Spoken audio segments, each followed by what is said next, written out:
Hi, let's slow down together for a while. Tonight's story is about noticing and being noticed, and the courage it takes to cross a street. It's called The Window Between Us. Take a deep breath. Let it go. Let's begin. The cafe was called the Harbor Room. Not because it was near water, the closest coast was 2 hours south, but because that's what it felt like. A place to dock, to pause before the day pulled you back out. Mira came every morning at 8. The heavy door, the warmth folding around her like an old cardigan. She inhaled the heavy scent of coffee, cinnamon and something baking in the back. The bell's soft chime. Tom, the barista, already reaching for a mug. Chai latte, extra cinnamon, oat milk, please. Her table was by the window, always the same one, second from the door, facing the street. She pulled out her laptop, notebook for the manuscript she was editing. Today it was a slow-burn romance novel, the kind of book people read on rainy Sundays. The building opposite was an old dance studio that had been closed for years, but 3 weeks ago, someone had removed the boards. The windows were cleaned and the entire inside had been painted a stark white. And then one morning, someone was inside. A man. Painting. Mira noticed him the first morning by accident. She looked up from a line she'd read 3 times without absorbing. There he was, standing on a ladder, one hand braced against the wall, the other holding a brush, his back to her, winter light pale and cool through the window. She watched his fluid movements as he dragged the large brush across the canvas for a minute, then back to work. But the next morning, her eyes found him again, and the morning after that. He worked slowly, thoughtfully. The mural wasn't realistic, abstract, all sweeping shapes and layered colors, deep blues bleeding into soft grays, hints of gold catching the light. Sometimes he'd step back, tilt his head, then climb the ladder and add a single stroke. Mira timed her glances, finish a paragraph, look up, edit a sentence, glance over, just resting her eyes, she told herself, a break from the screen. But really, curiosity pulled at her. Who was he? What was he painting? One morning, chai in hand, she sat down and looked up. He was already looking back, not at the mural. At her. Through the glass, across the street, their eyes met. Her hand stopped halfway to the mug. He didn't look away, just nodded, small, almost sheepish, then turned back to his work. Her heart did something strange. A little skip, a little oh. She looked down at her laptop as heat crept into her cheeks. The next morning, there was something new, a piece of paper, taped to the inside of his window. Facing her, big printed letters, nice spot. Mira blinked and felt warmth rise in her chest. She looked across the street. He was painting, back turned, but she could see the set of his shoulders, the way he wasn't quite as focused as usual. She opened her notebook, tore out a page, wrote in thick black marker. Nice view, taped it to the window. When she sat back down, she saw him turn, saw him read it, saw him laugh, a real one, head tilted back, and give her a thumbs up. The notes continued. His next one asked, "What are you working on?" She smiled as she wrote back, "Love stories." "You?" His reply appeared the next day, something hopeful. Back and forth they went. Does it have a title? Not yet. Does yours? Always. Titles come first. Then came the question that made her pause. What's today's story? She thought for a moment, then wrote, The Things We Don't Say. By the second week, the notes had become part of her morning.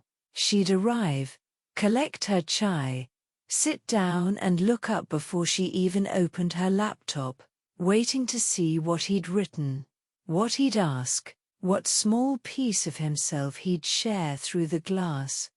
Mira started looking forward to mornings in a way she hadn't in years.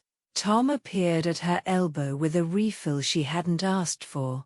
You two are adorable, he said. He paused to look over, studying the man as he worked. We haven't even spoken. Exactly. The painter with paint-streaked hands and an easy smile she'd only seen twice. The way he moved, careful, deliberate, like he was listening to the painting instead of deciding what it should be. She didn't know his name, didn't know his voice. But she knew he took his coffee black using the single kettle he had on a small table nearby. Knew he favored his left hand when he painted. Knew he sometimes stood so still she wondered if he'd forgotten where he was. And she knew that when he looked at her, really looked, across the street, through 2 panes of glass and the cold morning air, she felt seen in a way that didn't require words. Then came the heart. It appeared on a Thursday morning, painted in soft red and gold at the corner of the mural. Not obvious, not centered, just tucked into the edge of a sweeping blue curve, like it had always been part of the design. But Mira knew better. Her chai went cold in her hands as she looked at it. When she finally looked up, he was watching her, paintbrush loose in his hand, waiting. She pressed her palm to her window. He did the same. 2 hands, 2 sheets of glass, 20 feet of winter air between them. Tom walked past her table and muttered, For heaven's sake, just go over there. I can't. Why not? I don't know. That's not a reason. But it was. Because as long as it stayed like this, it couldn't become something that disappointed her. It was perfect because it was distant. And she'd spent a long time keeping things at arm's reach. On Saturday, it rained. Not the soft kind.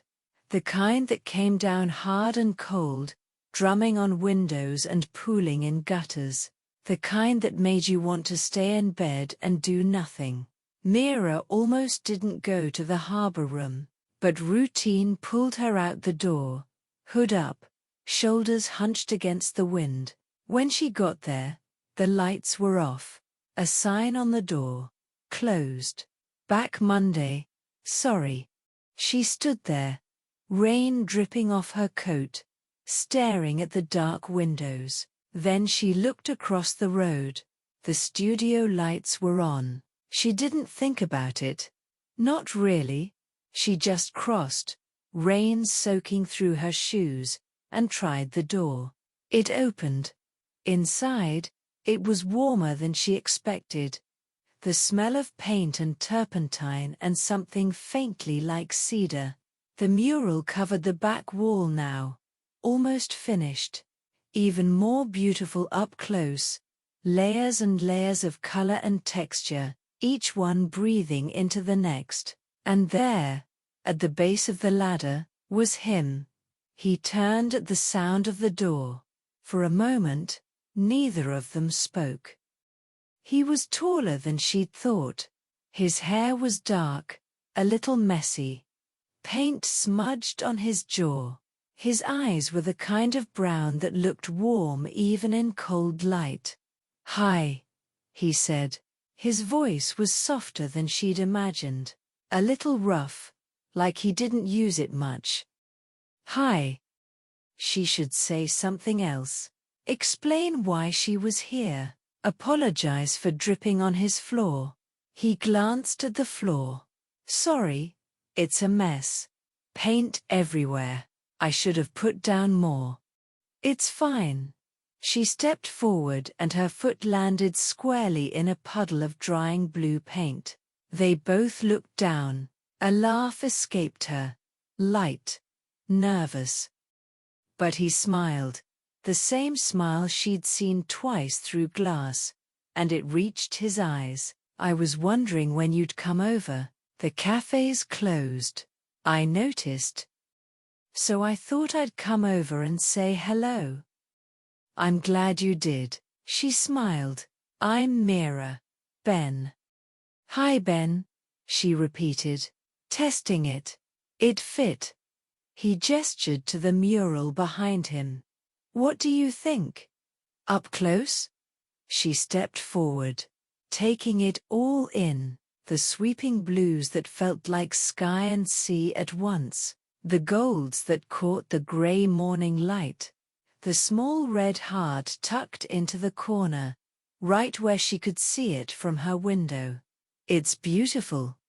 It's for people who need something to look at when they're trying to focus on other things. His voice went quieter. I spent 2 years painting what people wanted. Corporate lobbies. Hotel suites. Work that paid but didn't mean anything. This one's just mine. Her chest tightened. And the heart? Who's that for? He rubbed the back of his neck, suddenly shy. Maybe there's a little bit in there for you. For me, for the book editor who writes about things we don't say. His eyes met hers, a soft exhale escaped her. I've been watching you paint for 3 weeks. I know, you knew. Mira, you're the only person who sits in that window. Every morning. Same time. Same table. How could I not notice? I thought I was being subtle. You were. That's what made it nice. Her eyes flickered around the studio. It was warmer than she'd expected, lived in. The kind of warmth that came from hours of work, not just a heater running. Her gaze settled on him. He stood there, relaxed in a way she wasn't. One hand in his pocket, the other holding a paintbrush like it was an extension of himself. His sweater was old, soft-looking, dark gray, or maybe it had been black once.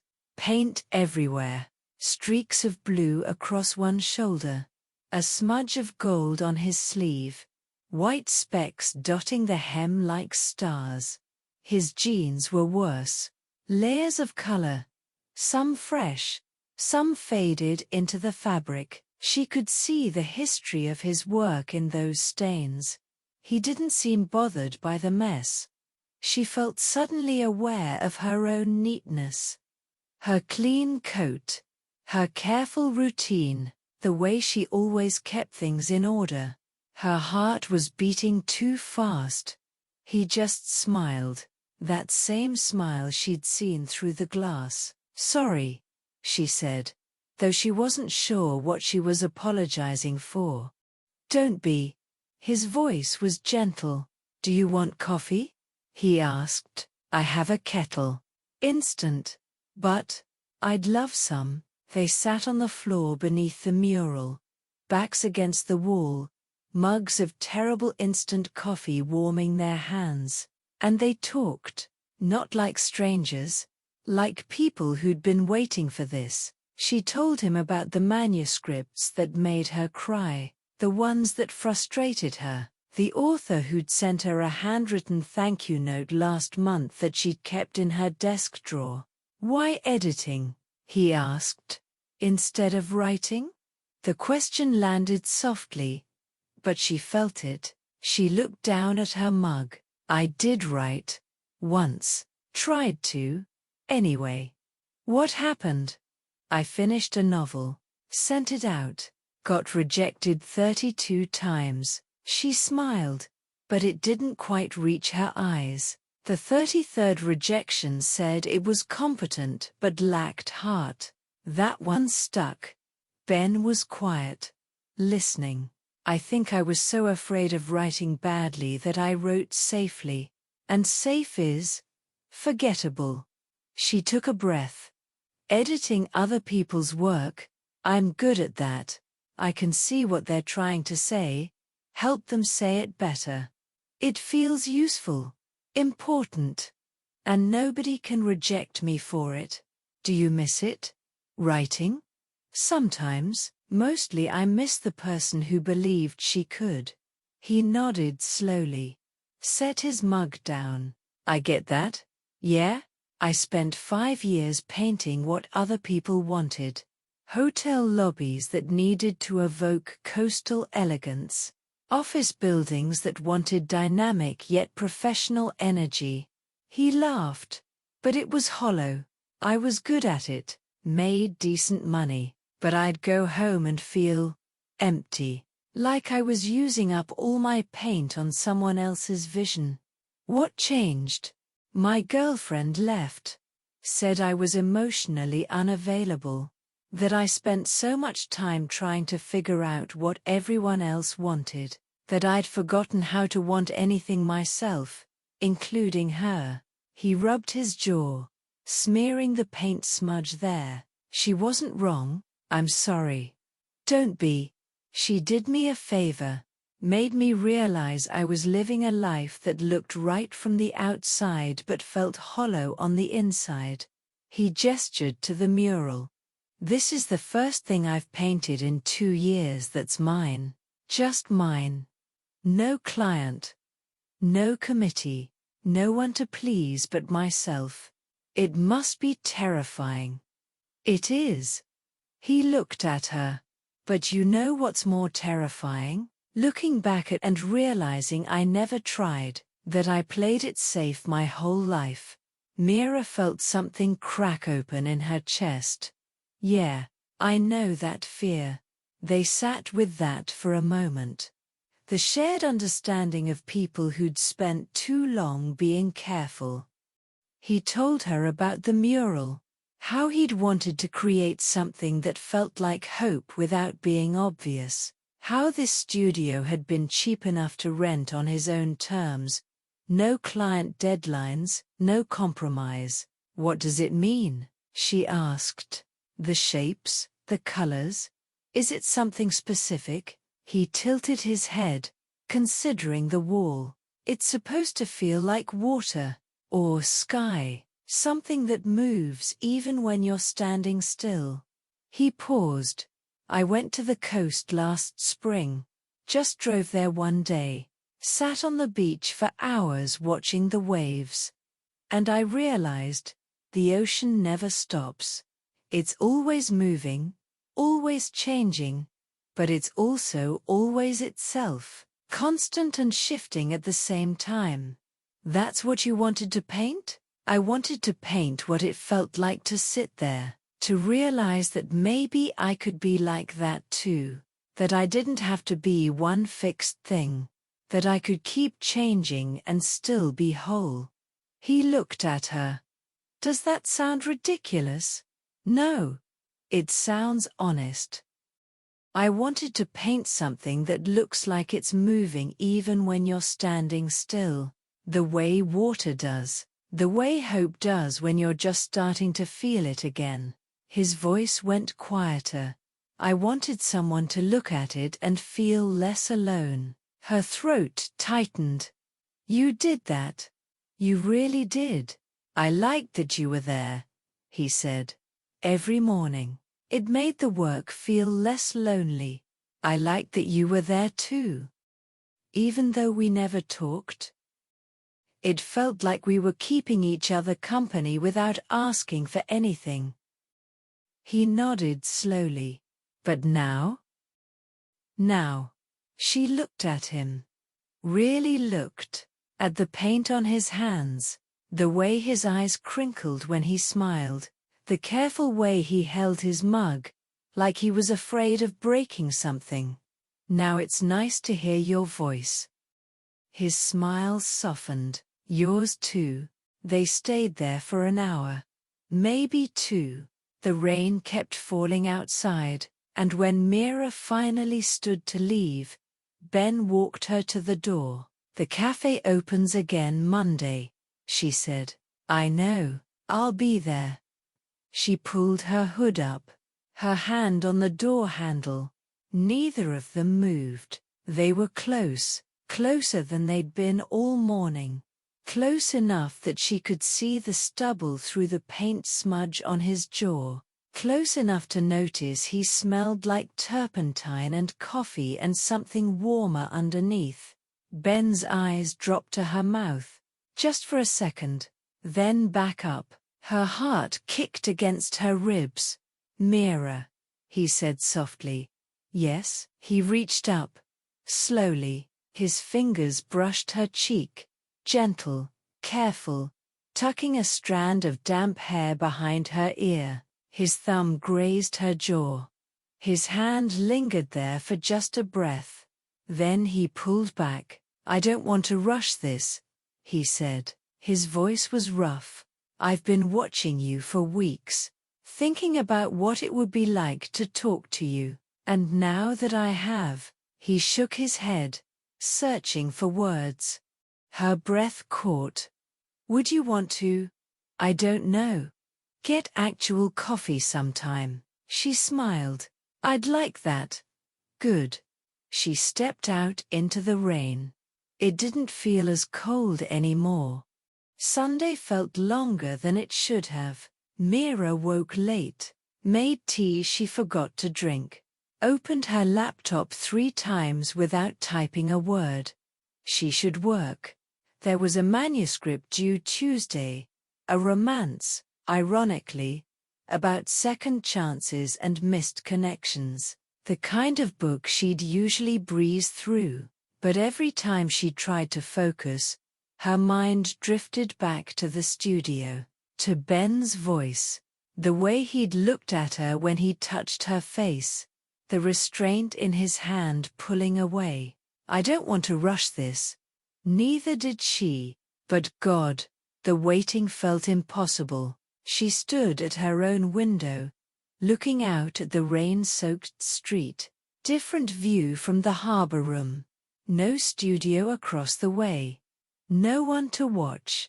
Just gray sky and wet pavement and the quiet of her own apartment. When had she started living such a small life? Safe job, safe routine, safe little flat where nothing unexpected could reach her. She'd told herself it was enough, that wanting more was greedy, that she'd been hurt before and learned her lesson. But standing there, watching rain slide down the glass, she realized she hadn't been protecting herself. She'd been hiding. Her notebook sat on the kitchen table. She picked it up, flipped past work notes and manuscript edits to a blank page. And she wrote. Not a story, just a line, a feeling. Sometimes the most terrifying thing is letting someone see you clearly. She stared at it, then added, sometimes the most beautiful thing is being brave enough to let them try. Her phone sat on the counter, silent. She didn't have his number, hadn't thought to ask. Tomorrow, she told herself. Tomorrow at 8. She could wait one more day, but just barely. On Monday morning, Mira walked into the harbor room at 8. Tom was leaning on the counter, grinning. Morning, he said. He nodded towards the window. She turned.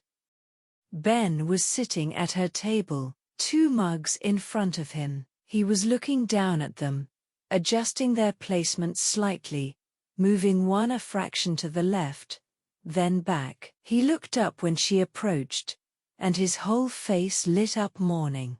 Hi. I got you a proper one this time. He slid the mug toward her. Chai latte. Extra cinnamon. Oat milk. She sat down.